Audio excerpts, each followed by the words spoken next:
They made me sit by the kitchen at my own stepsister's birthday dinner. I just paid the entire restaurant bill, and the moment the card declined, he backhanded me like I was nothing, in front of strangers, in front of her. But what they didn't know was this: I wasn't the broke one at the table. I was the silent owner of their debt, and I was done playing the good daughter. My name is Lena Walsh, and I'm 33 years old. I work as a financial manager at Summit & Crew, a logistics company that most people have never heard of, but that moves half the consumer goods in the Northeast. I'm good at my job, great. Actually, numbers make sense to me in a way people never have. Maybe that's why I didn't see this coming, even though the math had been staring me in the face for years. The restaurant was called the Sterling Room, one of those places with exposed brick walls and Edison bulbs that charges $30 for a burger. It was Tessa's 18th birthday, and my mother had insisted on something special for our baby girl. Of course, when the check came, it would land in front of me. It always did. I'd arrived 15 minutes early, wearing my best dress and navy blue sheath I'd bought for client meetings.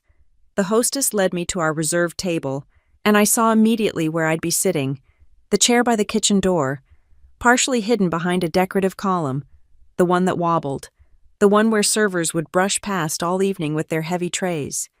"Lena's here," my mother announced when she arrived with Robert and Tessa.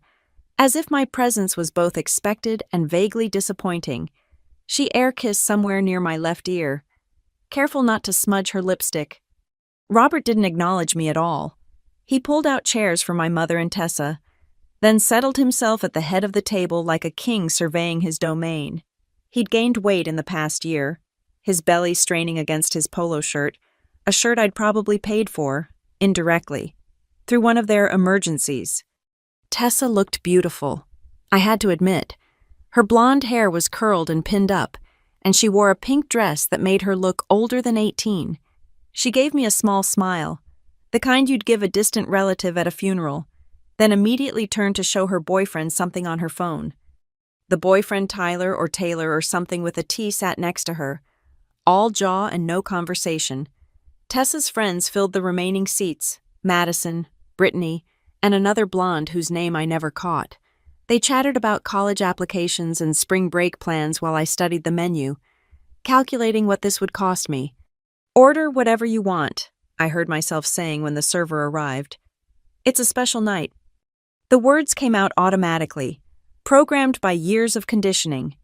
Tessa beamed and ordered the lobster. Of course she did. Robert went for the ribeye, well done with extra butter. My mother chose the salmon.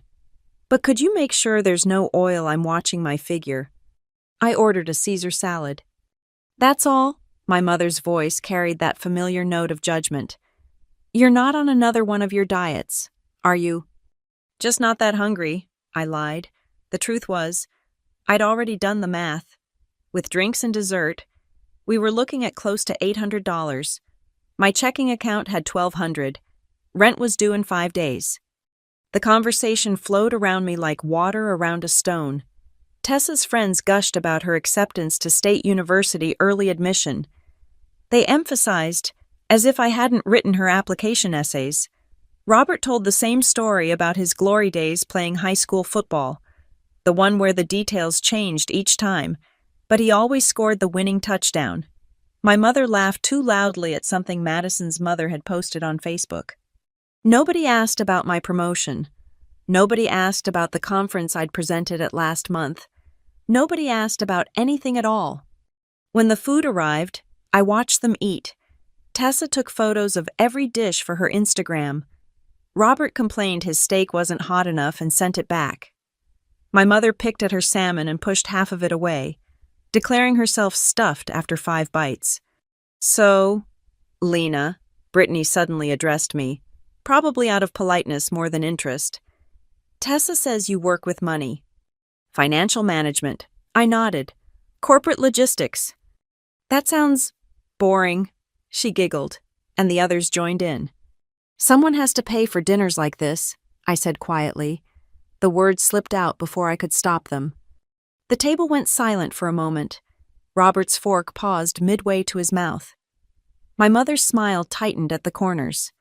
Then Tessa laughed a bright, dismissive sound, and the moment passed. "She's always been practical," my mother explained to the girls, as if practicality was a character flaw. Even as a child, always counting her pennies. They ordered dessert. A massive chocolate cake appeared with 18 candles, and the entire restaurant sang. I smiled and clapped along. The good daughter, the reliable one, the one who could always be counted on to pick up the check. When the server brought the leather folder, he placed it directly in front of me without asking. They all knew. Everyone at this table knew exactly how this would go. I slipped my credit card inside without looking at the total. The server returned a few minutes later. He leaned close to my ear, speaking quietly. "I'm sorry, ma'am, but the card was declined. Do you have another form of payment?" The words seemed to echo in the sudden silence.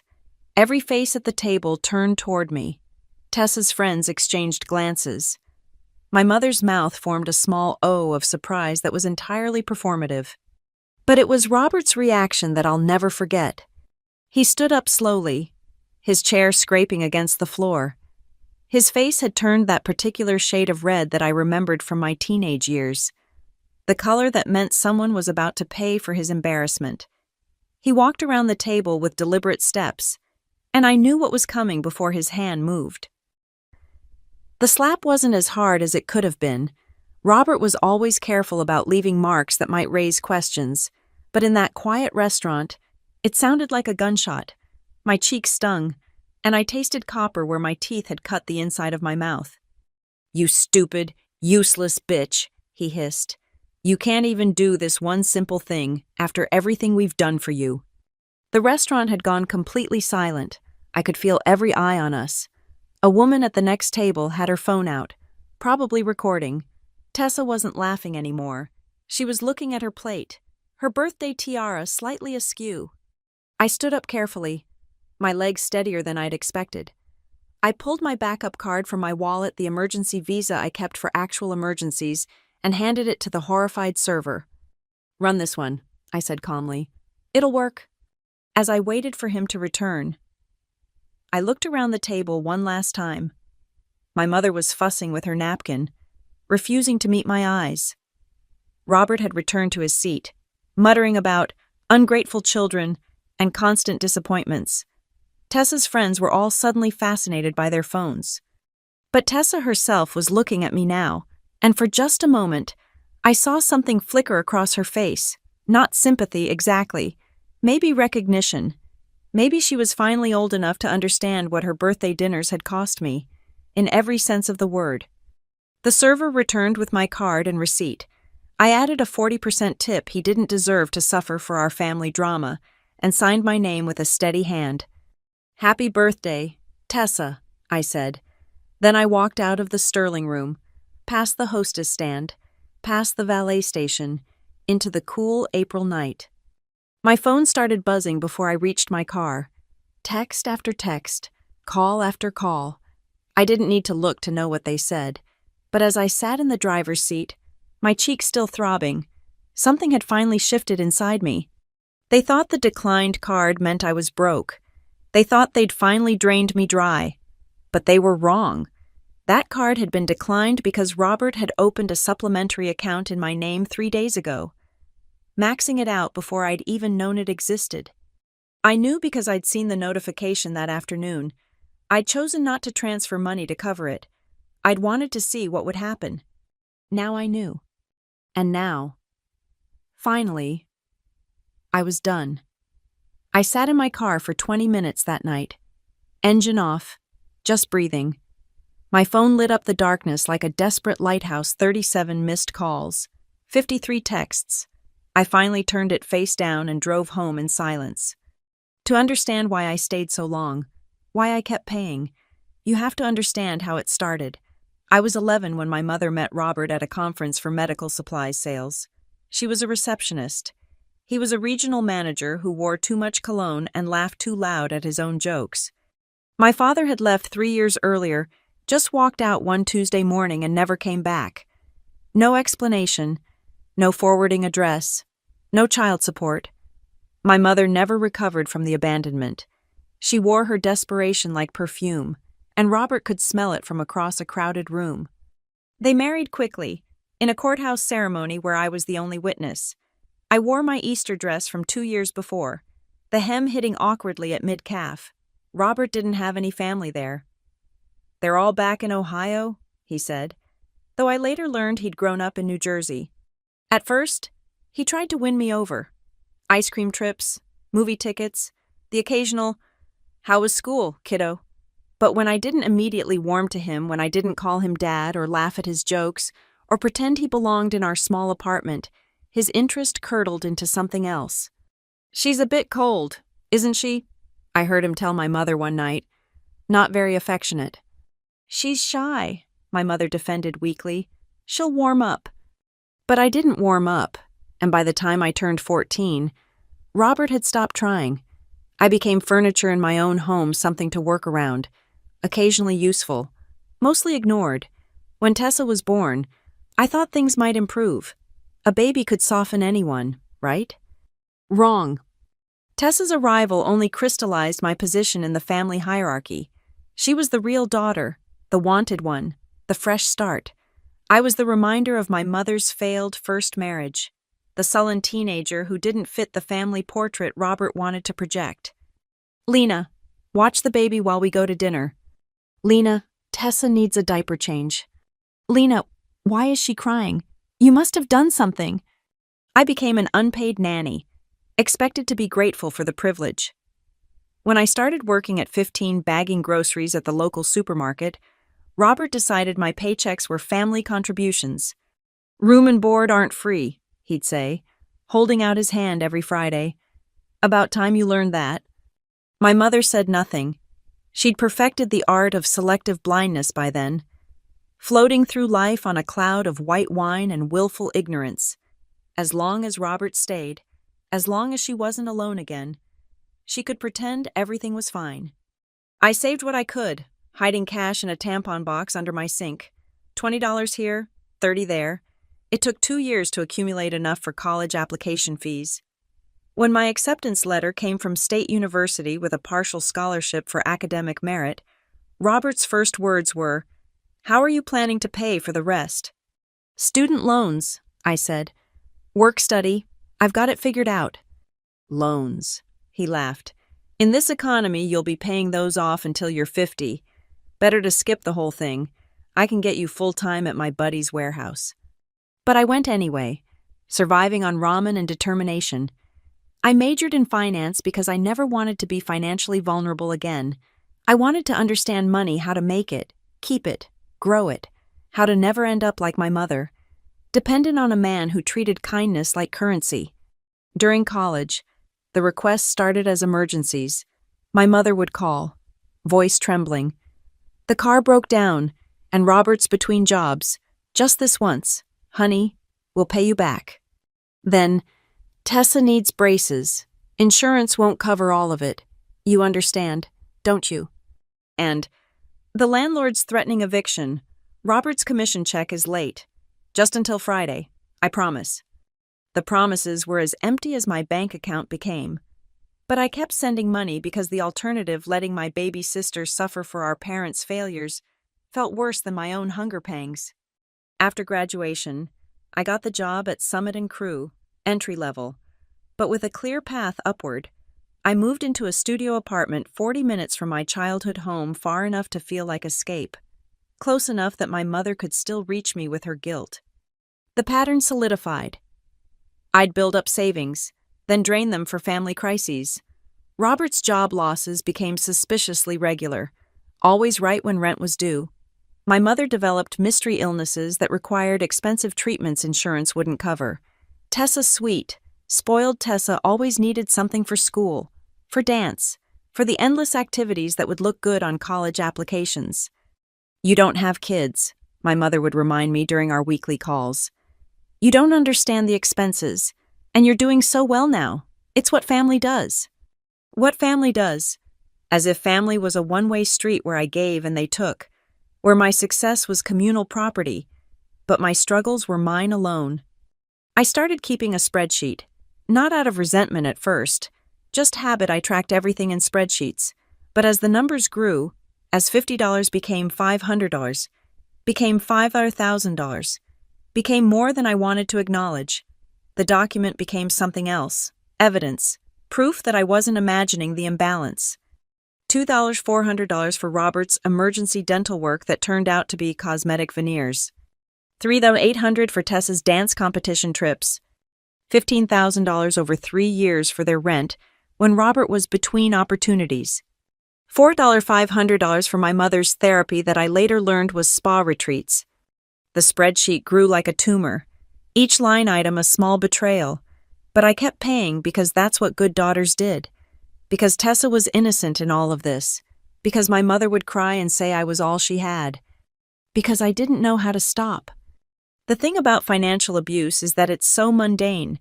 There's no dramatic music, no obvious villain twirling a mustache, just a steady drain, like a leak in your roof that you keep meaning to fix, until one day you look up and realize the whole ceiling's about to collapse.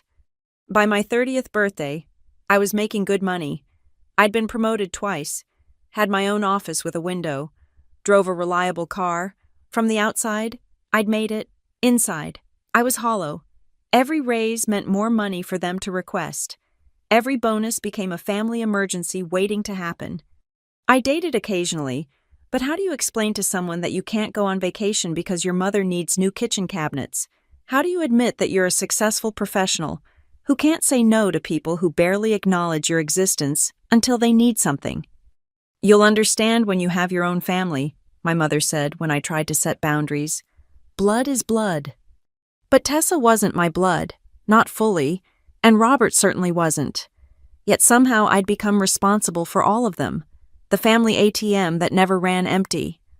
3 months before Tessa's 18th birthday, I'd finally started therapy. Dr. Marcus, a soft-spoken woman with kind eyes, listened to my story without judgment. "Why do you think you keep giving them money?" she asked during our 4th session. "Because they need it," I said automatically. "Do they, or do they just want it?" The question haunted me. Need versus want, survival versus comfort, love versus manipulation. "What would happen if you said no?" Dr. Marcus pressed gently. I couldn't answer because I'd never tried. The fear of their reaction, of being cast out completely, of proving Robert right that I was cold and unloving, it kept me compliant. But that night at the Sterling Room, with my cheeks stinging and the taste of blood in my mouth, I finally had my answer. Saying yes hadn't earned me love or respect or even basic kindness. It had only earned me a seat by the kitchen door and a slap when the well ran dry. They thought I was broke. Let them think it. The truth that I had $47,000 in savings and excellent credit would come out soon enough, but not in the way they expected. As I drove home that April night, I wasn't planning revenge yet. I was just done. Done pretending. Done paying. Done being the family safety net that everyone took for granted. But the universe has a funny way of showing you exactly who people are when you stop being useful to them. And my family was about to show me exactly who they'd always been. The calls started at 6 a.m. the next morning. My mother had apparently spent the night crafting the perfect guilt campaign, and she launched it with military precision. "Lena, honey, I'm so sorry about last night. Robert was just stressed about work. You know how he gets. But we need to talk about the bills. The mortgage is due Monday. And with your little stunt at dinner." I hung up. She called back immediately. I let it go to voicemail. "Really disappointed in you. After everything we've done, raising you, giving you a home." Tessa was in tears all night. On her birthday. How could you be so selfish? Delete. By noon, the messages had evolved from guilt to anger to outright manipulation. Robert left 3 voicemails threatening legal action for theft of services, apparently. Not paying for dinner constituted a crime in his mind. Tessa sent a series of texts alternating between wounded innocence, "I thought you loved me," and teenage nastiness, "Tyler says you're probably jealous because you're single and bitter." I turned off my phone and went to work. "You look terrible," my colleague Marcus observed when I walked into the Monday morning meeting. "Everything okay?" "Family stuff," I said, and he nodded knowingly. Everyone had family stuff. But my family stuff was about to become more complicated than I'd imagined. When I finally turned my phone back on Tuesday evening, I had 43 missed calls from my mother, 18 from Robert, and 1 from my credit card company. The credit card message was the one that mattered. This is regarding unusual activity on your account ending in 4458. Please call us immediately. I knew before I called what I'd find. The supplementary card Robert had opened, the one I'd discovered just before Tessa's dinner, was just the tip of the iceberg. As the patient representative walked me through the recent charges, a picture emerged that was both shocking and sickeningly predictable. $8,000 at a jewelry store the day before Tessa's birthday. $3,200 at Best Buy for what looked like an entire home entertainment system. $500 in cash advances. $2,100 at a high-end men's clothing store. All in the past 2 weeks, all on cards I didn't know existed. We've flagged these as potentially fraudulent, the representative said carefully. Would you like to dispute them? Yes, I said. All of them. And I need to check if there are any other accounts I don't know about. There were 3 credit cards, a personal line of credit, and this was the one that made my hands shake an attempt to refinance my car that had only failed because they'd gotten my employment details wrong. 23 years of financial carefulness, of building perfect credit, of sacrificing and saving, and they'd tried to destroy it all in less than a month. I spent the rest of the week on the phone with banks, credit bureaus, and finally, a lawyer named Patricia Hernandez, who specialized in financial fraud. Family identity theft is more common than you'd think, Patricia said during our first meeting. She was in her 50s, with sharp eyes and a no-nonsense demeanor that I found comforting. It's also harder to prosecute because victims often refuse to press charges. They feel guilty. They make excuses. They enable. I'm done enabling, I said. Good. Then let's talk about your options. As Patricia outlined the legal process, I felt something I hadn't experienced in years: hope. Not for reconciliation, that ship had sailed the moment Robert's hand connected with my face, but for freedom. Real freedom. My mother, meanwhile, had moved to phase 3 of her campaign recruiting flying monkeys. My phone buzzed with messages from cousins I hadn't heard from in years, all variations on the same theme. Your mom is worried sick. Family is everything. Don't you think you're overreacting? My favorite came from Aunt Helen, my mother's sister who lived in Florida and had borrowed $3,000 from me 5 years ago for a medical emergency that turned out to be a facelift. Your mother says you're having some kind of breakdown. Maybe you should see someone. I was seeing someone, Patricia Hernandez, and she was worth every penny of her $400 hourly rate. The evidence gathering was meticulous, bank statements going back years, email chains where my mother casually mentioned my social security number for insurance purposes, text messages where Robert asked for my banking passwords, to help with your taxes, every red flag I'd ignored, every boundary I'd let them cross. It was all there in black and white. This is good, Patricia said, reviewing my documentation. Really good, but I need to warn you, once we file, there's no going back. This will likely result in criminal charges. I understand. Do you... Because your stepfather could face jail time, your mother could be charged as an accomplice. Are you prepared for that? I thought about all the dinners I'd eaten alone in my studio apartment, too broke to go out after paying their bills. I thought about the vacations I'd never taken, the relationships that had withered because I was always too stressed about money to be fully present. I thought about the spreadsheet that showed I'd given them $128,000 over 12 years, enough for a house down payment, enough for a better life, enough for the freedom I'd never allowed myself. I'm prepared, I said. Patricia nodded. Then let's discuss the nuclear option. You mentioned they've been claiming you as a dependent on their taxes. They had another discovery from my financial deep dive.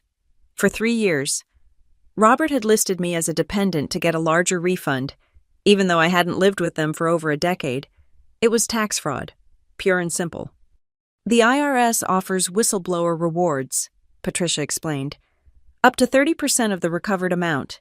Given what you've shown me, We're looking at significant back taxes, penalties, and interest. The number she quoted made me dizzy.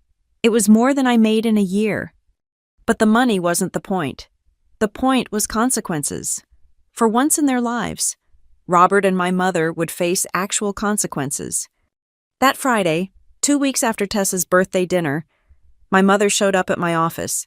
Security called up to warn me, and I watched on the lobby camera feed as she argued with the guard. Her designer purse one I'd probably paid for clutched dramatically to her chest. "I'm her mother," she kept insisting. "This is a family emergency." The only emergency was that their cash cow had finally run dry. I had security escort her out. She left sobbing, mascara running down her cheeks.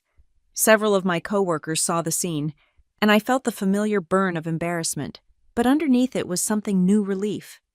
That weekend, I went apartment hunting, not because I needed to move, my studio was fine, but because I could, for the first time in my adult life, I wasn't mentally calculating how much I'd need to keep in reserve for the next family crisis. My money was actually mine.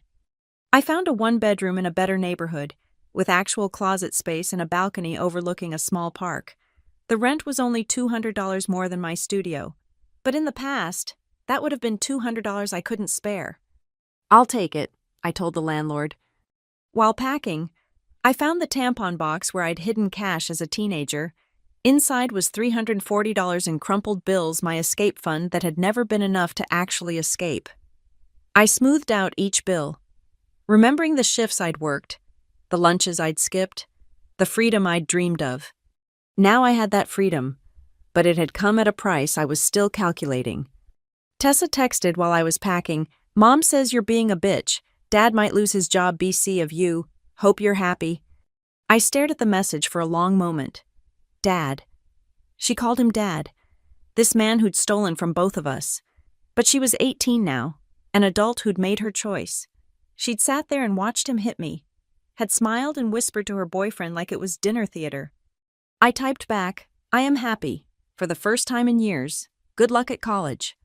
Then I blocked her number too. The moving truck was scheduled for next Saturday. Patricia would file the paperwork on Monday.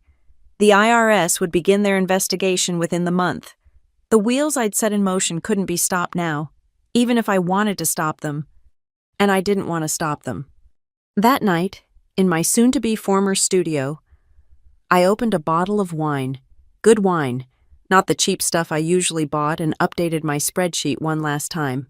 At the bottom, I added a new column, amount recovered. It was still at 0, but it wouldn't stay that way. For 12 years, I'd paid the price for their love. Now it was time for them to pay it back, with interest. Moving day came with an unexpected spectator. I was carrying boxes down to the truck when I spotted Robert's silver Lexus, the one I'd co-signed for 2 years ago, parked across the street. He sat behind the wheel, watching me with the kind of focused intensity that made my skin crawl. I ignored him and kept loading boxes. 20 minutes later, my mother joined him in the passenger seat.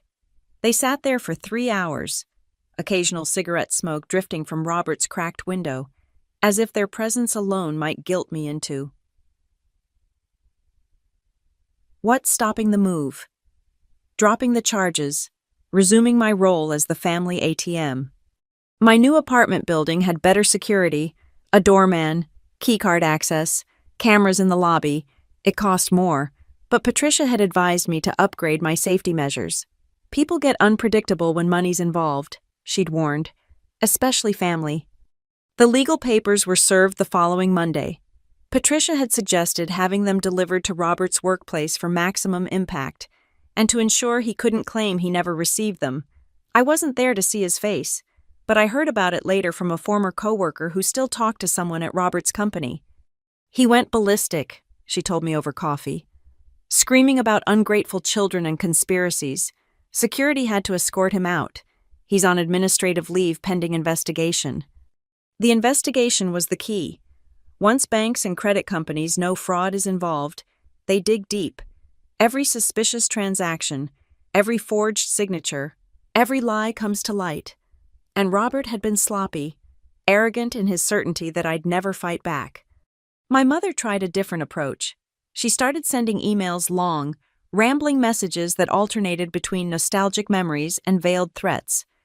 "Remember when you were 7 and had pneumonia?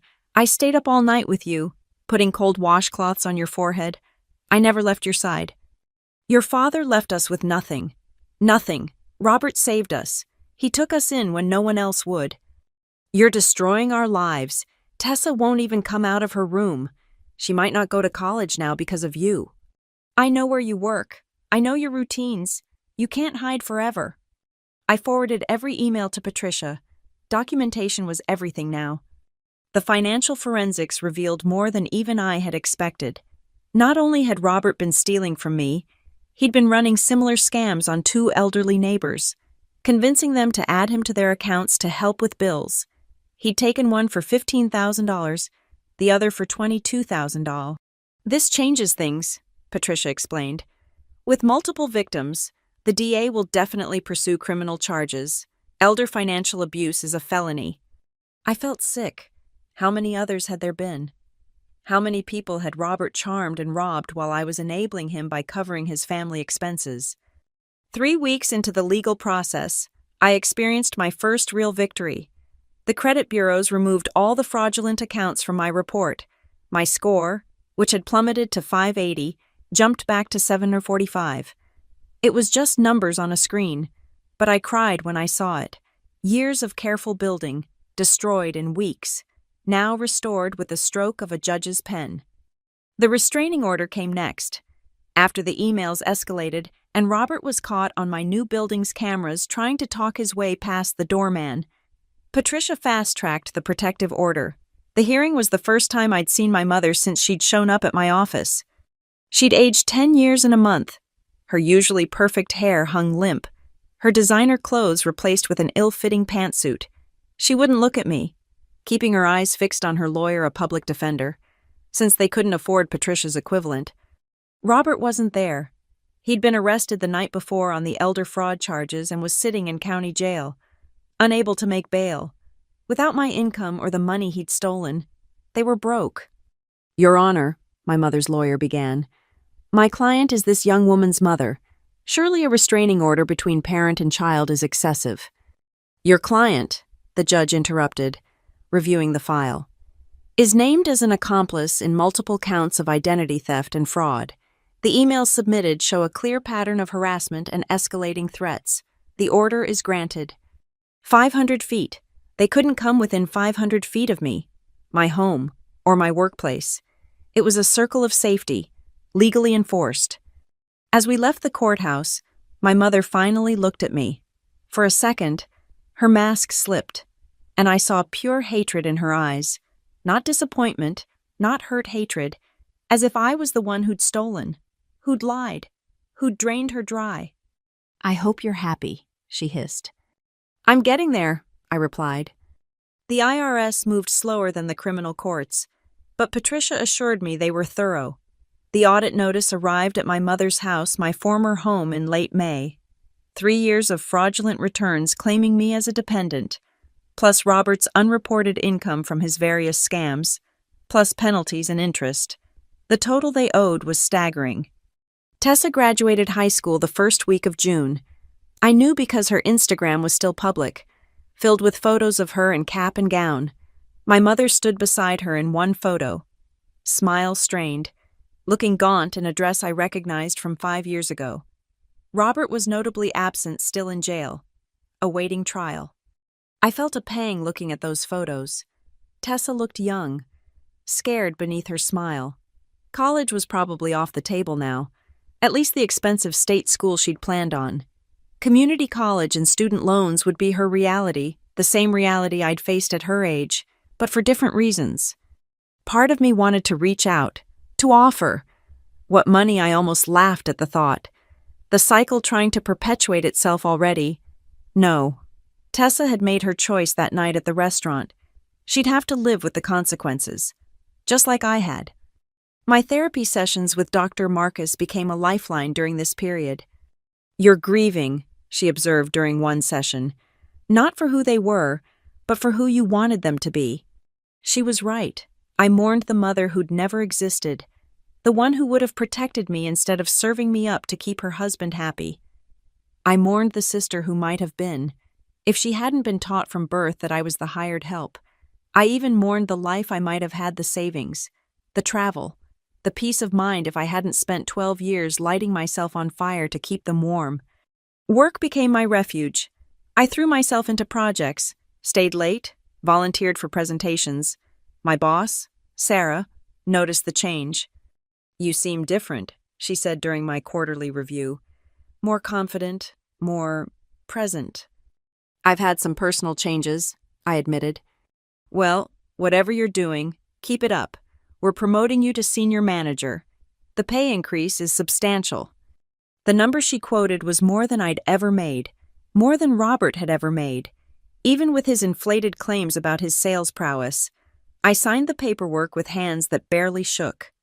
That night, I went out to celebrate, alone, but not lonely.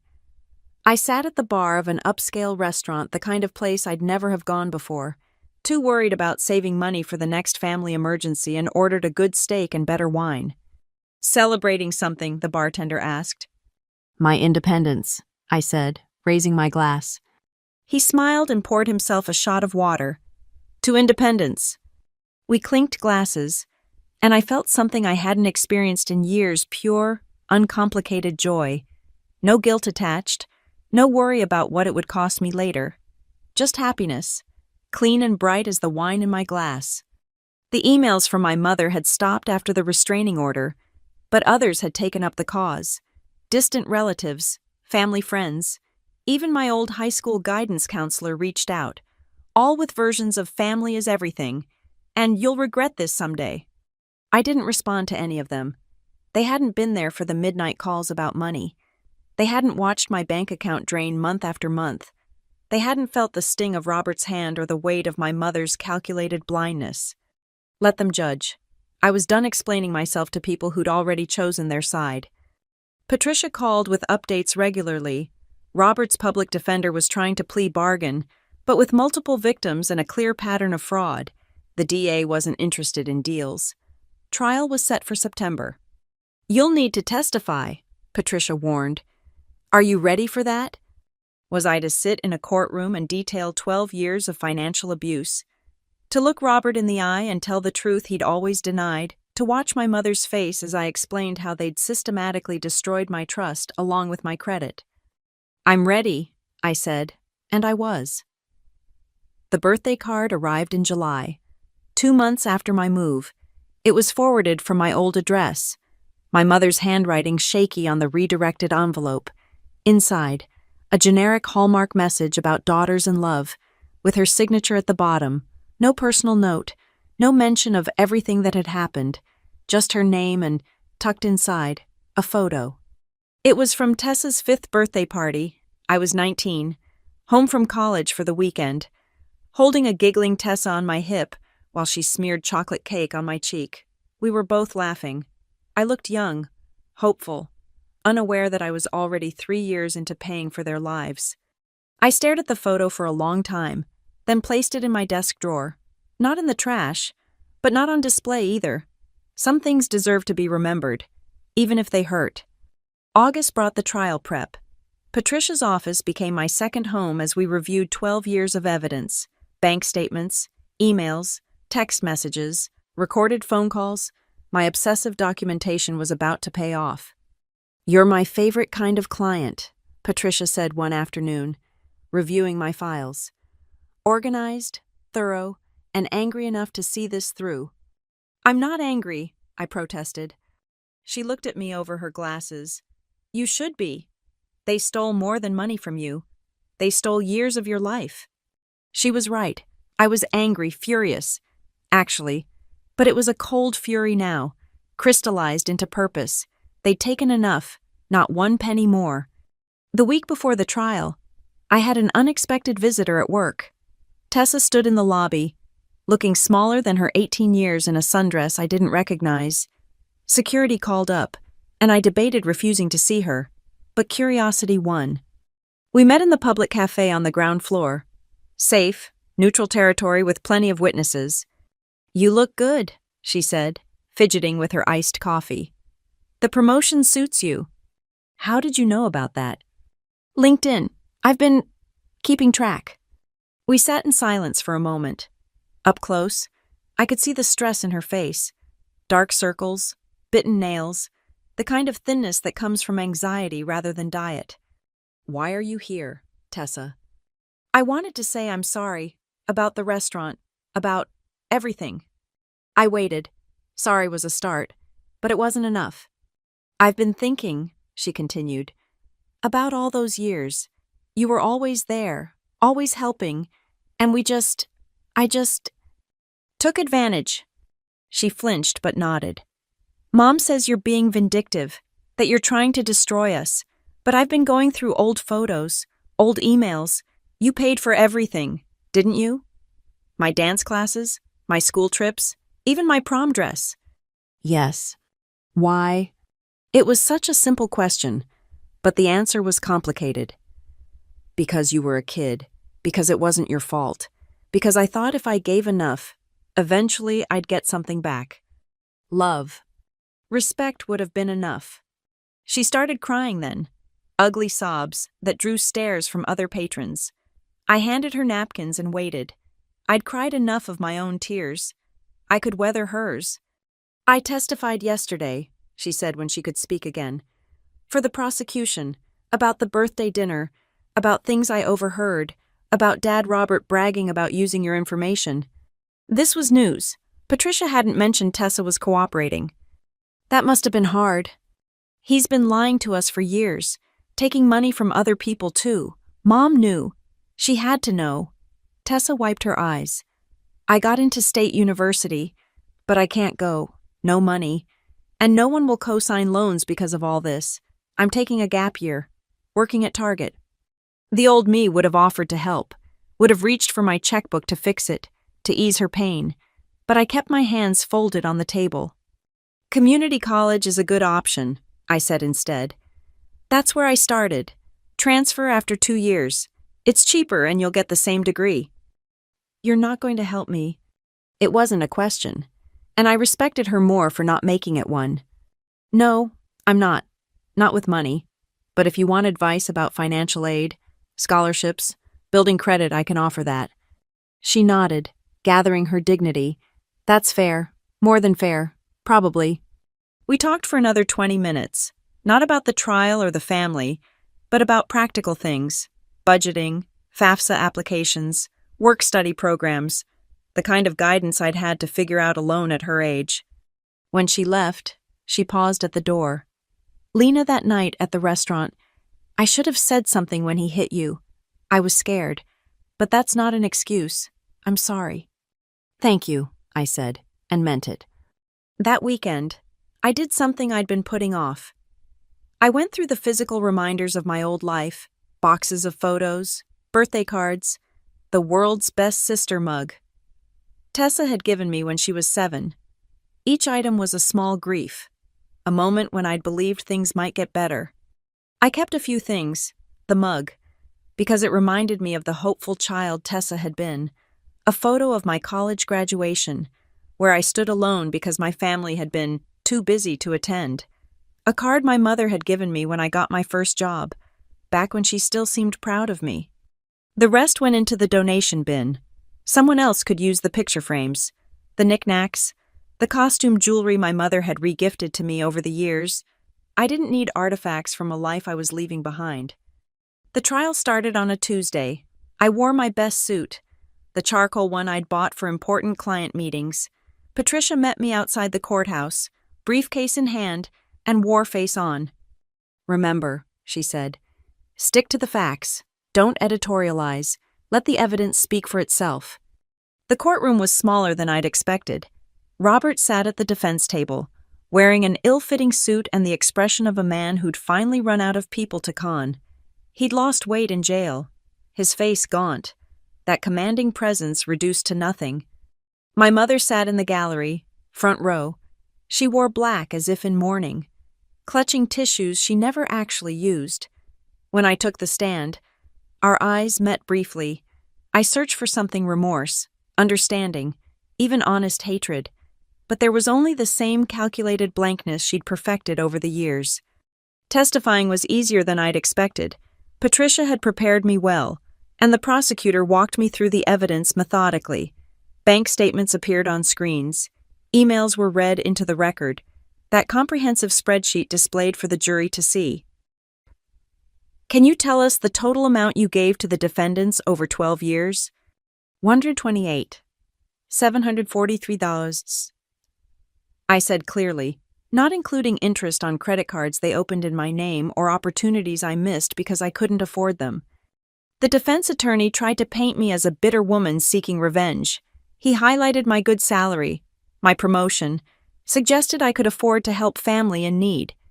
Isn't it true you voluntarily gave these funds, no one forced you? Financial coercion is still force, I replied.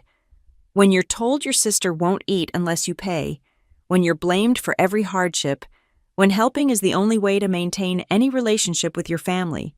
Yes, that's force. He pushed harder, but the evidence was overwhelming. The credit cards opened without permission. The tax fraud. The elderly neighbors Robert had robbed. It painted a picture of systematic, deliberate crime. I was on the stand for 3 hours. When I finally stepped down, I felt empty but clean, like I'd lanced an infection that had been poisoning me for years. The jury deliberated for only 4 hours. Guilty on all counts. Robert's face when they read the verdict was something I'll never forget. The moment a man who'd always talked his way out of consequences realized the bill had finally come due.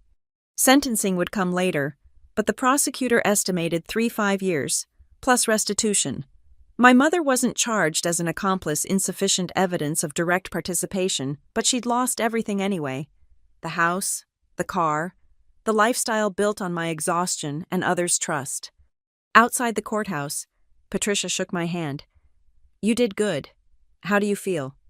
Free, I said. She smiled. That's the point. The money you'll get from restitution and the IRS whistleblower claim, that's just bonus. The real win is getting your life back.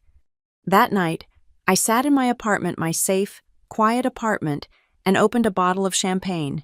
I'd bought it the day I filed charges, saving it for this moment. The cork popped with a satisfying sound, and I poured a glass, toasting to no one but myself.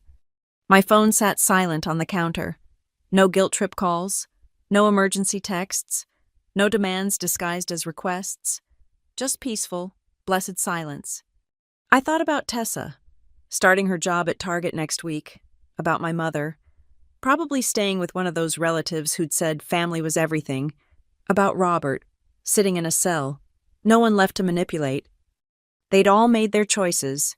Now they were living with them. And for the first time in my adult life, so was I. September arrived with the kind of perfect autumn weather that made everything feel possible. I'd been living in silence for 3 weeks, no family drama, no crisis calls, no emotional manipulation disguised as love, just the normal rhythm of work, sleep, and slowly learning who I was without the weight of other people's expectations. Then Patricia called with news that would change everything. The IRS investigation is complete, she said. Are you sitting down? I was at my desk, reviewing quarterly reports. Should I be? The whistleblower claim was approved, with back taxes, penalties, and interest from 3 years of fraudulent returns, plus unreported income from Robert's various schemes. The total recovery is $247,000. Your portion is 30%. I did the math automatically, $74,100. Not a fortune, but more than I'd ever had at once, more than I'd given them in some years. There's more, Patricia continued. The criminal restitution hearing is next week. The judge will order Robert to repay what he stole, including the elderly neighbors. You're first in line as a creditor. How much? From the fraudulent credit cards and identity theft, $31,000. Whether you'll ever see it is another question. But it'll follow him for life. No bankruptcy discharge for criminal restitution. After I hung up, I sat staring at my computer screen. The numbers meant less than I'd expected. What mattered was what they represented: validation. Proof that I wasn't crazy, wasn't selfish, wasn't the ungrateful daughter they'd painted me as. The system had looked at the evidence and sided with me. That weekend, I did something I'd been afraid to do for months. I checked Tessa's social media. Her Instagram had gone private, but her LinkedIn was public. She'd started at Target. But her profile also mentioned weekend classes at community college.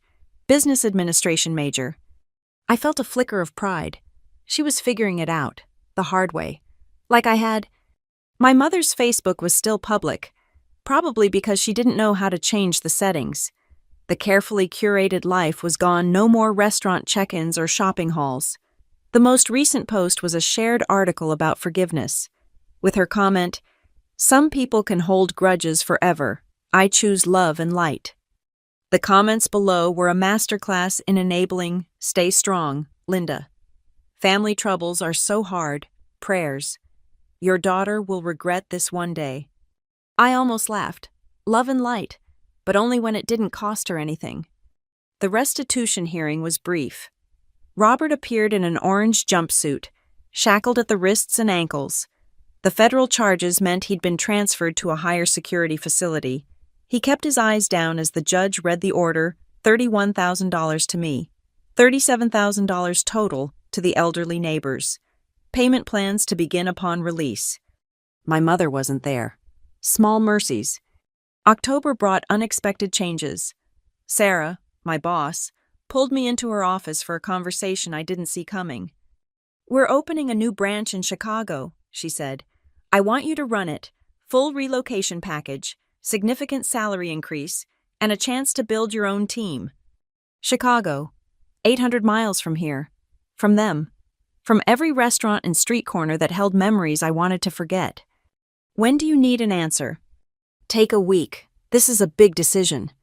But it wasn't, really. I accepted the next day. The move happened fast.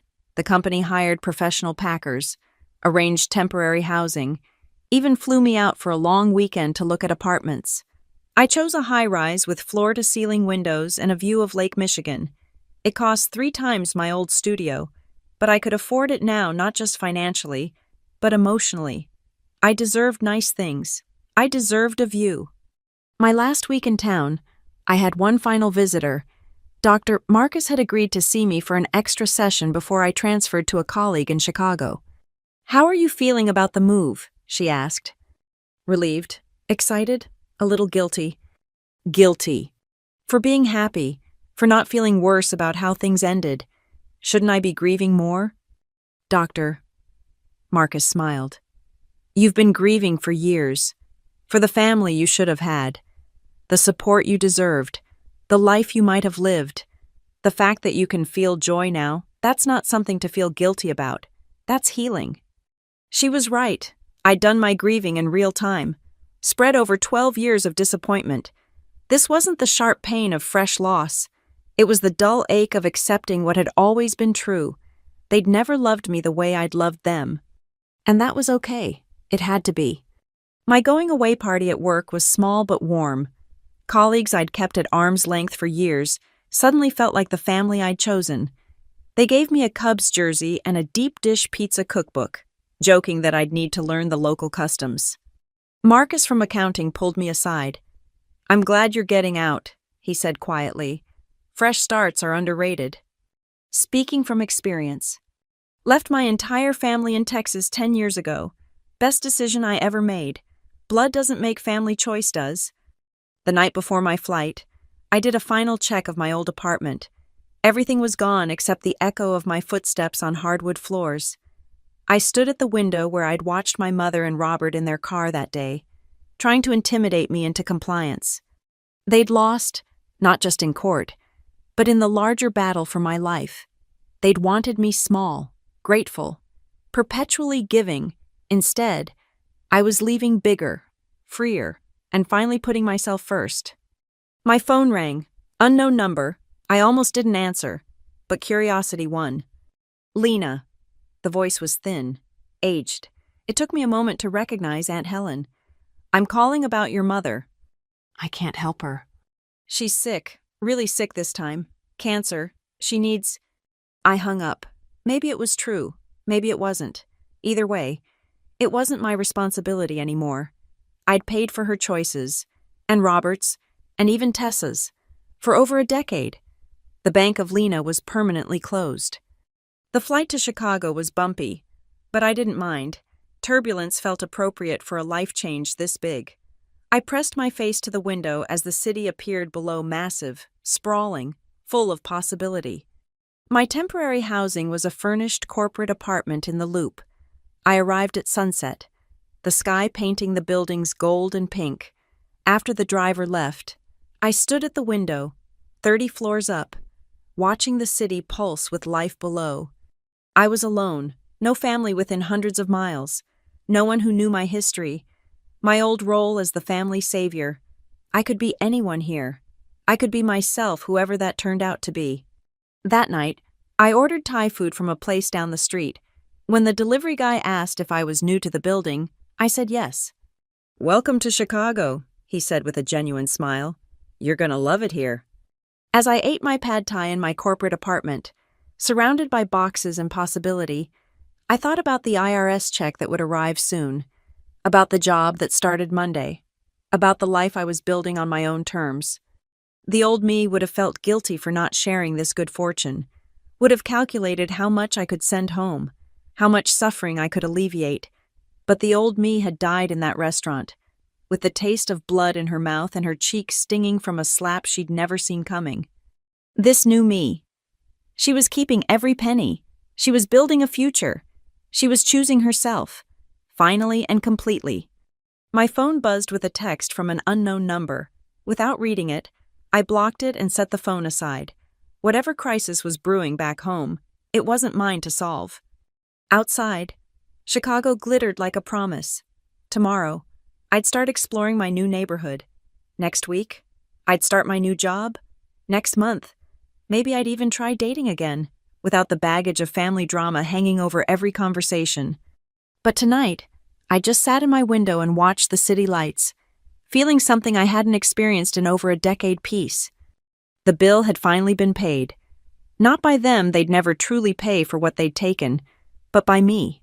In years of therapy, in difficult boundaries, in the courage to walk away from people who'd convinced me their love depended on my usefulness.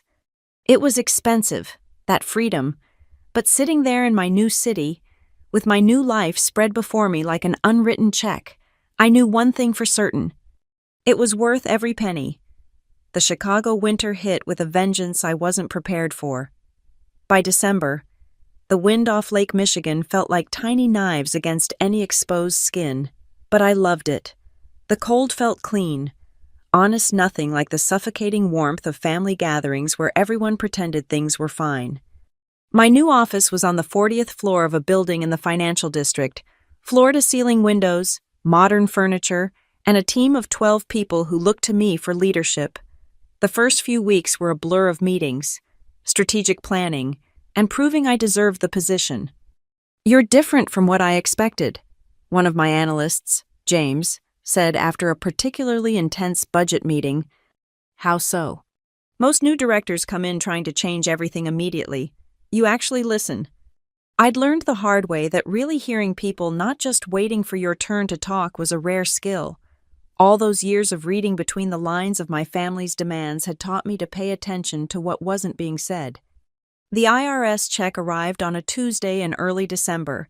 I deposited it immediately, then sat in my car staring at the bank receipt. $74 to $100. More money than I'd ever seen at once. In the past, a windfall like this would have triggered a dozen family emergencies. Now, it was just mine. I met with a financial advisor the next week. "What are your goals?" she asked. "Security," I said without hesitation. "I want to know I'll never be vulnerable again." We set up a diversified portfolio, some conservative investments, some growth-focused, all designed to ensure I'd never have to depend on anyone else. It felt like building a fortress out of numbers and compound interest. Christmas approached with all the subtlety of a freight train. Store windows glittered with family scenes, commercials preached togetherness, and my inbox filled with holiday party invitations. I accepted them all. Why not? I had nowhere else to be. At the company Christmas party, held at an upscale hotel, I found myself actually enjoying the festivities. My team had exceeded fourth quarter projections, and Sarah had flown in from headquarters to celebrate. "You've transformed this branch," she said over champagne. "I knew you were the right choice. Thank you for taking a chance on me." It wasn't a chance, it was a calculation, and it paid off. As midnight approached, my phone buzzed with a notification I'd been dreading, a Facebook memory.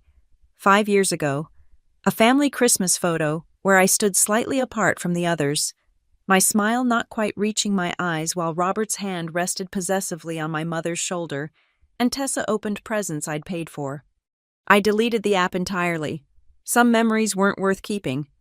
January brought something unexpected, a letter forwarded from my old address. The handwriting on the envelope was shaky but familiar. Inside, a single sheet of notebook paper. "Lena, I'm writing this from Springfield Women's Correctional. Got 18 months for check fraud guess. Robert wasn't the only one who got caught. I know you won't read this, but I need to say it anyway. I was a terrible mother. I chose him over you every time. I told myself I was keeping the family together. But really, I was just scared of being alone again. I let him hurt you because it was easier than standing up to him. You deserved better. You deserved a mother who protected you instead of serving you up like a sacrifice. I see that now. Too late. I don't expect forgiveness. I don't even expect a response. I just needed you to know that I know what I did, what I didn't do. Take care of yourself the way I never did. Linda." I read it 3 times, waiting to feel something. Satisfaction, vindication, sorrow. But there was only a hollow acknowledgement. She knew. She'd always known. That almost made it worse. I filed the letter with my other legal documents and moved on. February brought better surprises. I joined a hiking group indoor rock climbing during winter and met people who knew nothing about my past. There was freedom in that, in being just Lena who worked in finance and couldn't quite master belaying knots. "You're too much in your head." Marcus, different Marcus. A teacher from Lincoln Park said during one climbing session, "Trust your body, it knows what to do." It was good advice for more than climbing.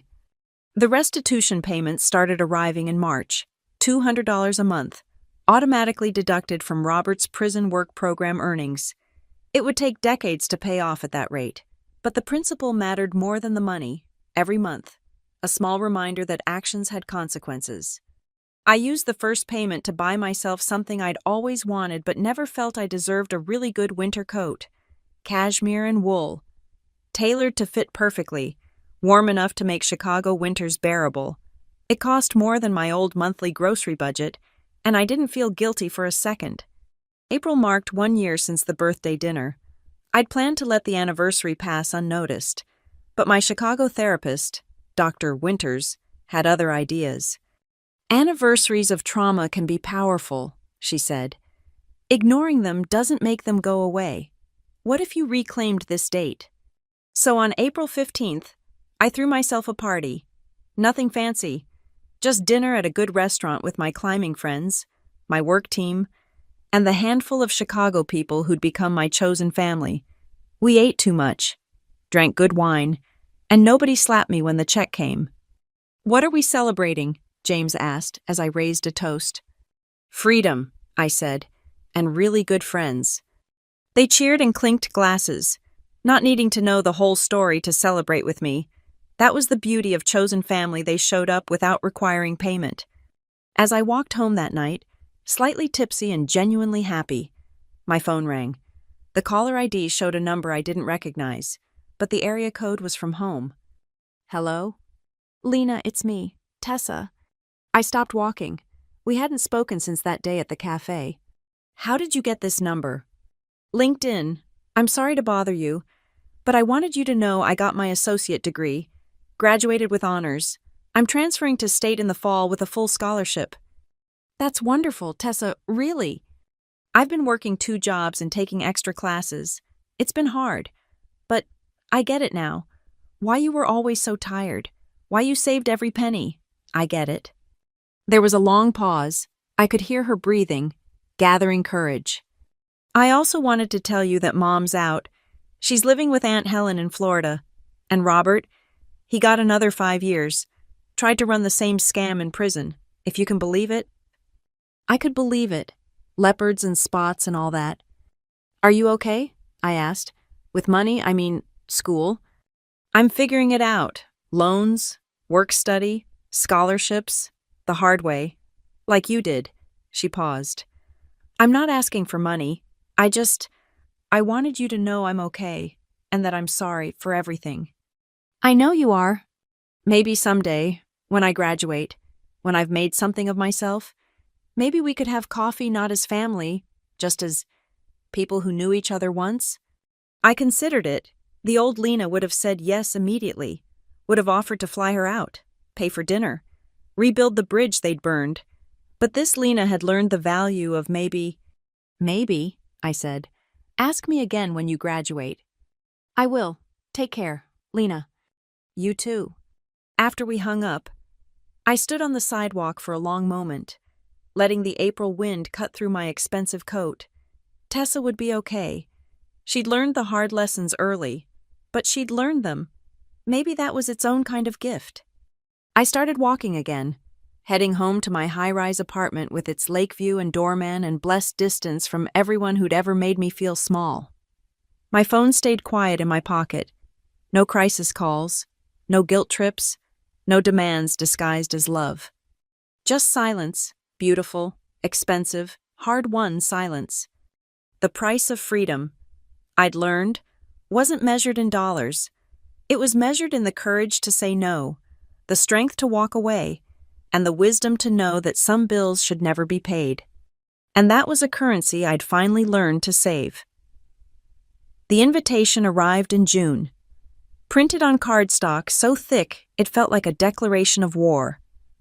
My cousin Rachel was getting married, the same Rachel who'd sent me 3 paragraphs about family forgiveness after the trial, the same Rachel who'd borrowed $500 for textbooks and never mentioned it again.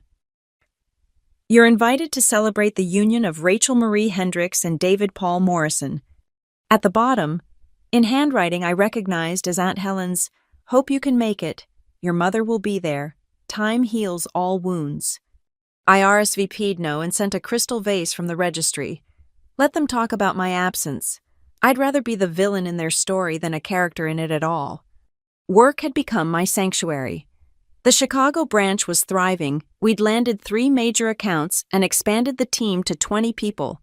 I'd implemented flex hours and mental health days, remembering all too well what it felt like to drag yourself to work after a night of family crisis calls.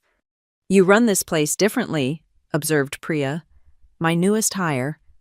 Like you actually care if we're okay. Because I do, I said simply.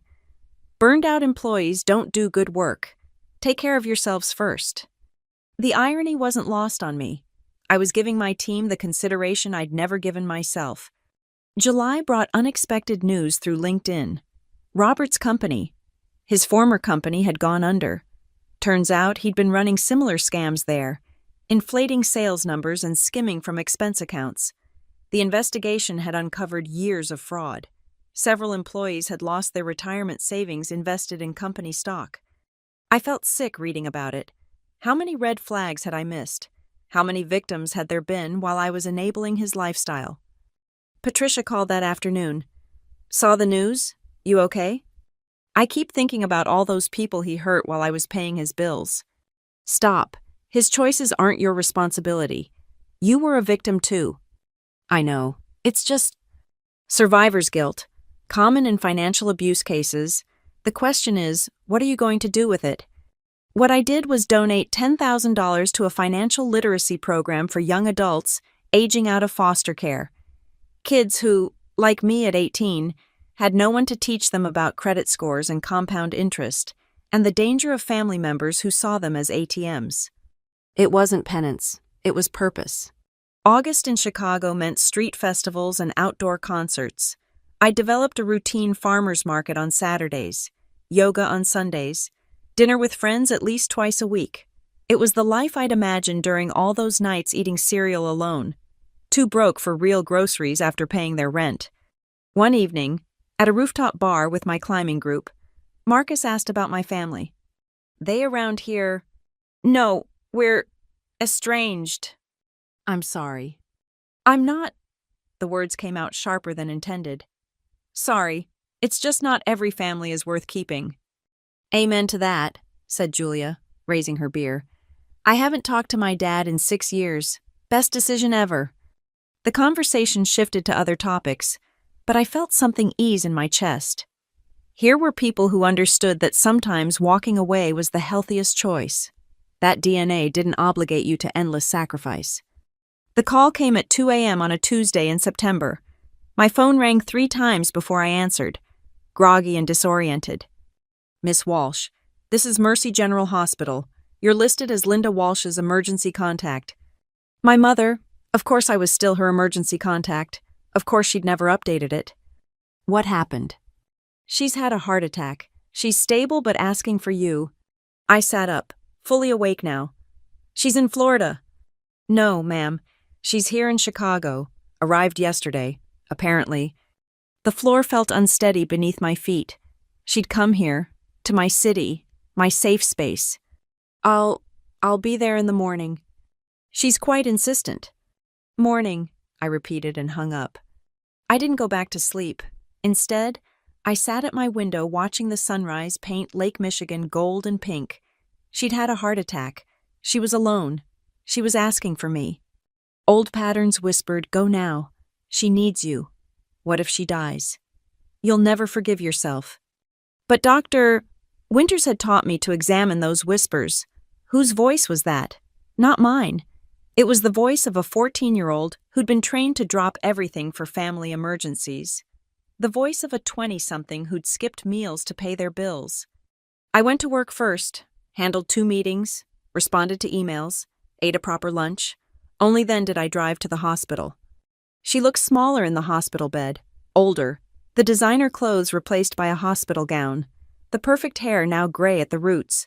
Without her armor of appearance, she was just a frightened woman who'd built her life on a foundation of other people's money.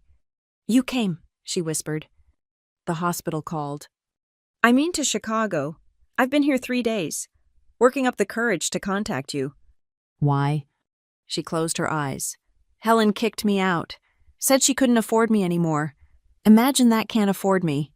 What do you want, Mom? I don't know. To see you, to explain, to ask. She stopped herself. Even now, even like this, she couldn't quite bring herself to ask directly. I'm not giving you money. I know. I'm not letting you stay with me. I know. Then what? She opened her eyes, and for the first time in my life, I saw her clearly. Not the victim she'd always played, not the enabler she'd become, but the frightened woman who'd chosen security over her daughter and lived to regret it. I wanted to see who you became without us, and she gestured weakly at my suit, my posture, the confidence I wore like armor. You're magnificent. I just wanted you to know that I see it. What you built, what you became despite us. I stayed for an hour. We didn't reconcile. There was no tearful forgiveness, no promises to do better. Just 2 women who'd shared a house once, talking carefully around the crater between them. Before I left, I did one thing. I updated her emergency contact to Aunt Helen and left my business card with the floor nurse. If she can't pay, I said quietly, bill me for the difference. Just this once. Just the hospital. The nurse nodded. She'd seen this dance before.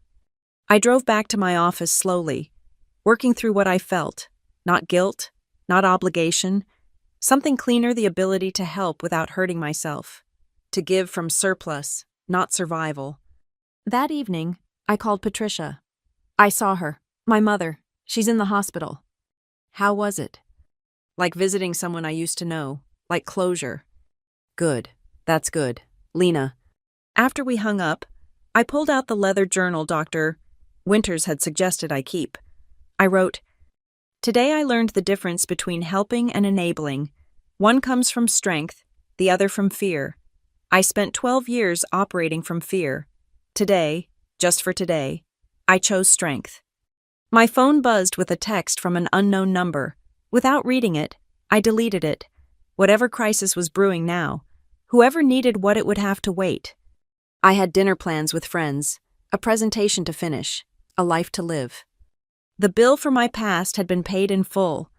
The only account that mattered now was the one I was building for my future. Deposit by careful deposit, boundary by blessed boundary. And that account, that one would never be overdrawn again. October arrived with its crisp air and changing leaves. I'd settled into my Chicago life completely now. My apartment felt like home. My team at work operated like a well-oiled machine, and I'd even started dating someone. Marcus from the climbing gym had finally asked me to dinner, and I'd surprised myself by saying yes. But October also brought the final phase of my plan, the one I'd been preparing for months without fully admitting it to myself. It started with an email to Patricia. I want to write something, a document, not for court, just for me, maybe for Tessa someday, a full accounting of everything. She called immediately. Are you sure opening all that up again? I've been thinking about it since the hospital visit. They'll never really understand what they did unless someone spells it out. And I need to spell it out. For my own closure. Then do it. But protect yourself legally. No admissions of anything that could be twisted against you.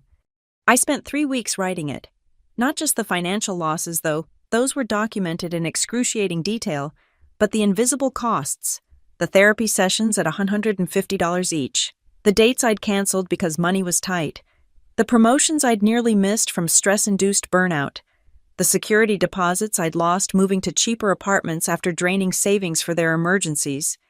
But I also documented the gifts, the strength I'd built from surviving them, the financial literacy that came from managing crises, the boundaries I'd learned to set, the family I'd chosen instead of the one I'd been given. The final document was 43 pages. I called it, A Full Accounting 12 Years of Financial and Emotional Debt. I printed 3 copies, one for my files, one for my lawyer, and one I mailed to my mother's last known address at Aunt Helen's house. The cover letter was brief. Mom, this is not a letter seeking reconciliation or payment. Consider it a final statement on an account that's now closed. I thought you should know the real cost of the choices we all made. I wish you well. Lena. 2 weeks later, my phone rang at work. Aunt Helen. You're a cruel girl. She started without preamble. Sending that manifesto. Your mother had another hard episode after reading it. I'm sorry to hear that. Are you? Because it seems like you wanted to hurt her? No, Aunt Helen. I wanted her to understand. There's a difference. She's your mother. And I was her daughter. That should have meant something too. She hung up on me. I blocked her number and went back to my spreadsheets.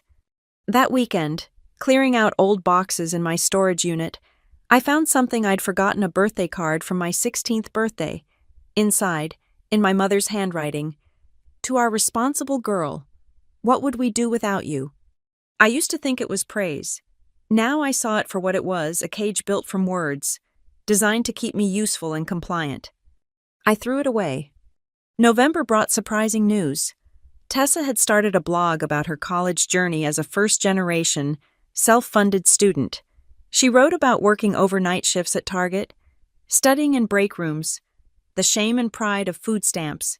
She never mentioned me by name, but in one post she wrote, I had someone once who sacrificed everything for our family. I watched them pour their life into a bucket with no bottom. I thought that was love. Now I know love doesn't require you to set yourself on fire to keep others warm. I'm learning to build my own heat. I read it 3 times, then closed my laptop. She was learning. Maybe that was enough. The IRS settlement check had been earning interest, but I finally decided what to do with part of it.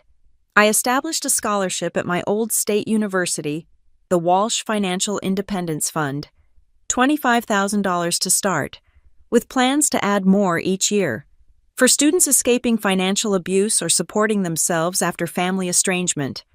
The first recipient was chosen in December, Maria Santos, 19, working full-time while studying accounting after her parents kicked her out for refusing an arranged marriage. No one ever believed I could do this alone, she said when we met for coffee. This scholarship, it's not just money, it's someone saying they believe in me. I do, I told her, and you're not alone.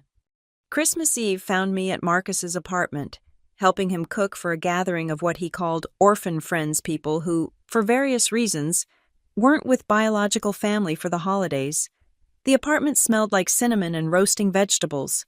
Laughter spilled from the living room where someone had started a board game. "You okay?" Marcus asked, noticing me staring out the window. First Christmas completely apart from them. Second, actually, last year I was too angry to feel much. This year, I turned back to him. This year I'm just grateful. He kissed me then, tasting like the wine we'd been testing for the mulled cider. It was warm and safe and uncomplicated, everything my old life hadn't been. The dinner was chaotic and perfect. 12 people crowded around a table meant for 6, sharing dishes from their various cultures, telling stories that didn't require careful editing. When someone asked about family traditions, I talked about the scholarship fund, about building new traditions based on lifting others up instead of tearing yourself down. "That's beautiful," said Claire, who'd fled a cult in Utah. "Turning pain into purpose." "Still working on it," I admitted. "Some days are harder than others." "The hard days mean you're human," Marcus said, squeezing my hand under the table. "Not that you're failing." After dinner, after the games and gifts and 3 rounds of dessert, I helped with dishes. Through the kitchen window, I could see snow starting to fall. My phone had been silent all day. No guilt trips, no manufactured emergencies, no emotional manipulation wrapped in holiday wishes. Just peace. The next morning, Christmas Day, I did receive one text from Tessa. "Merry Christmas. Lena, thank you for showing me what it costs to save everyone but yourself. I'm learning to save myself first now. Maybe that's the best gift you ever gave me." I didn't respond, but I saved the message. Proof that sometimes the best thing you can do for someone is show them what not to do. Proof that breaking cycles matters, even when it hurts. That afternoon, I sat in my apartment with hot chocolate and a book, watching snow blanket the city. My bank account was healthy. My credit score had fully recovered. My heart was learning to trust again. The spreadsheet documenting what I'd given my family sat in a filing cabinet, closed and final. But I'd started a new spreadsheet, this one tracking what I was building: retirement savings, investment returns, charitable donations, the scholarship fund growth, numbers that represented not what I'd lost, but what I was creating. My phone rang, unknown number, Chicago area code. I almost didn't answer, but something made me pick up. "Lena Walsh." The voice was unfamiliar, elderly. "This is Dorothy Chen from Mercy General Billing Department. I'm calling about your mother's account." My stomach dropped. Had she run up more bills? Found another way to? "We wanted to thank you," Dorothy continued. "Your mother informed us yesterday that she's secured Medicaid and disability benefits. She also wanted us to know she won't be using you as a financial guarantor anymore. She was quite insistent we remove you from all paperwork." I sat down slowly. She did. "Yes, dear," she said, and I quote, "My daughter has paid enough." We don't often get that kind of clarity from patients about financial responsibility. I thought you should know. After I hung up, I stood at my window for a long time, watching the snow fall. Maybe people could change. Maybe understanding came too late to repair relationships, but just in time to stop perpetuating damage. Maybe that was its own kind of redemption. I wouldn't be reaching out, wouldn't be reopening doors I'd fought so hard to close, but for the first time, I could wish her well and mean it, not because she deserved it, but because carrying anger was just another kind of bill I didn't want to pay anymore. That evening, I wrote the last entry in my journal for the year. They say the best revenge is living well, but it's not revenge at all. It's freedom. Freedom to choose your own debts, your own investments, your own returns. Today, my portfolio is diverse financial security, chosen family, purposeful work, quiet peace, the market value incalculable, the ROI. Finally positive. Outside, Chicago glittered under fresh snow, and I was warm. 3 years later, I stood in the conference room of a downtown hotel, adjusting the microphone one last time. The Financial Independence After Abuse workshop was sold out, 50 attendees, all women who'd found themselves trapped in cycles of financial exploitation by family members. My name is Lena Walsh, I began, and I spent 12 years and $128,000 trying to buy love that was never for sale. The room was silent, but I could see the recognition in their eyes. These were my people, the ones who'd been trained from childhood that their worth was measured in their usefulness, their love in their financial output. I told my story without euphemism: the birthday dinner, the slap, the credit fraud, the court cases, but more importantly, I told them about the after the therapy, the boundaries, the slow rebuild of both credit score and self-worth. The hardest part wasn't the money, I said. It was accepting that the family I kept trying to save was never going to save me back. During the break, a woman approached me, mid-20s, nervous energy, designer bag that didn't match her worn shoes. "My mom's been taking my paycheck since I was 16, she whispered. "Says it's for household expenses, but she hasn't worked in years. I want to stop. But she'll say you're selfish, cold, ungrateful." Her eyes widened. Exactly. I handed her Patricia's business card. "Call her. First consultation is free. And remember, you're not selfish for wanting to keep what you earn. That's literally the bare minimum of adult life." The workshop was part of a larger initiative I'd started. The scholarship fund had grown to $100,000, supporting 5 students per year. I'd written a book, The Price of Blood: Breaking Free from Financial Abuse, with all proceeds going to the fund. Corporate speaking engagements brought in more. Marcus joked that I'd turned trauma into a business model, but he supported it. We'd gotten married the previous spring, a small ceremony with our chosen family. No drama, no guilt trips, no family members measuring their love in dollar signs. "You saved yourself," he'd said in his vows, "and now you're teaching others to do the same. I've never loved anyone more." Tessa had graduated 6 months ago. True to her word, she'd reached out. We met for coffee on neutral ground, a Starbucks halfway between Chicago and her new job in Milwaukee. She looked good, tired, the way all recent graduates working entry-level jobs looked, but good, clear-eyed, present. "I work in nonprofit financial counseling," she said, "helping people in poverty manage debt and build savings." Ironic, right? Or appropriate. "I read your book, cried through most of it. Mom refuses to look at it, but I think that's probably healthy for her." We talked for 2 hours, not as sisters that ship had sailed, but as 2 women who'd survived the same storm from different lifeboats. When we parted, she hugged me. "Thank you," she said, "for showing me what not to become." I didn't promise to stay in touch, neither did she, but we exchanged LinkedIn connections, and sometimes I saw her posts about financial literacy and escaping poverty cycles. She was doing good work, making amends in her own way. Robert was still in prison. The last I'd heard, he'd been transferred to a facility in Texas. The restitution payments continued $200 a month, as regular as clockwork. I donated them directly to the scholarship fund. Blood money transformed into opportunity. My mother had stabilized in Florida, living on disability and Medicaid in a small apartment Aunt Helen had helped her find. We hadn't spoken since the hospital, but Aunt Helen sent occasional updates I hadn't asked for. Linda was in therapy. Linda had joined a church. Linda was volunteering at a food bank. Good for Linda. It had only taken losing everything to find something real. The workshop ended at 4. Attendees clustered in small groups, exchanging numbers and stories. I'd learned to build community into these events. Isolation was how financial abuse thrived. As I packed up, my phone buzzed with an email from my publisher. The book had hit the New York Times bestseller list for self-help. They wanted to discuss a second edition, maybe a workbook companion. 5 years ago, I couldn't afford dinner at a restaurant. Now I was teaching others how to reclaim their financial lives. The irony wasn't lost on me. That evening, Marcus and I attended a gala for the Chicago Financial Literacy Foundation. I wore a dress that cost more than my old monthly rent and didn't feel guilty about it. At our table sat Maria Santos, my first scholarship recipient, now a CPA working with domestic violence survivors. "None of this would exist without you," she said during her speech, gesturing to the room full of donors and advocates.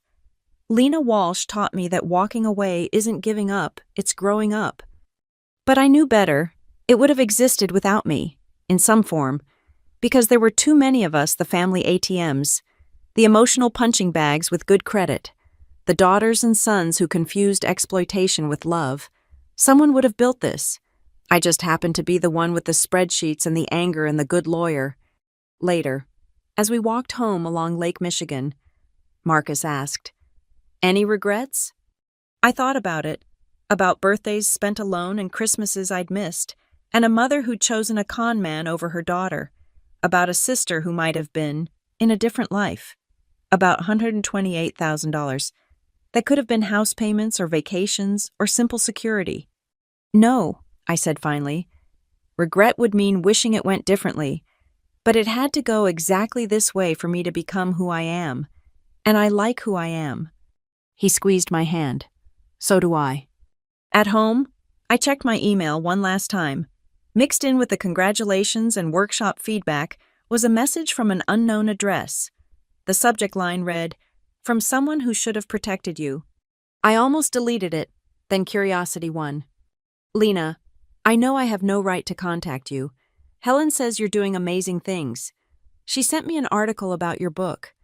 I won't ask for forgiveness because I don't deserve it. I won't make excuses because there aren't any. I chose him over you, over and over, until there was nothing left to choose. I just wanted to say I see it now, all of it. The price you paid for my cowardice, the strength it took to stop paying, the grace in how you've turned that pain into purpose. I'm proud of you. Not that my pride matters anymore, but you should know that somewhere in Florida, your mother finally understands what she lost and what you gained by letting go. Be happy. You paid enough for all of us. Linda." I read it twice, then forwarded it to my therapist with a note, "For discussion next session." Then I closed my laptop and went to find my husband. We had dinner reservations at 8, a new place that didn't take cards, cash only, the kind of restaurant that would have terrified me once. Now it was just dinner, just life, just another choice I could afford to make. The bill, when it came, would be split fairly, paid in full, no hidden costs, no emotional interest, no family discount that wasn't a discount at all. Just a clean transaction between equals, the way it always should have been. And for that, for the ability to finally, freely choose, I was grateful beyond any accounting. The end. Thank you so much for listening to my story. I'd love to know where you're listening from. Please share in the comments below so we can connect and discuss your thoughts on this journey. If this story resonated with you, please subscribe to the channel and hit that like button. And if you want more people to hear this story, please hit the hype button to help it reach others who might need to hear it. Your support means everything.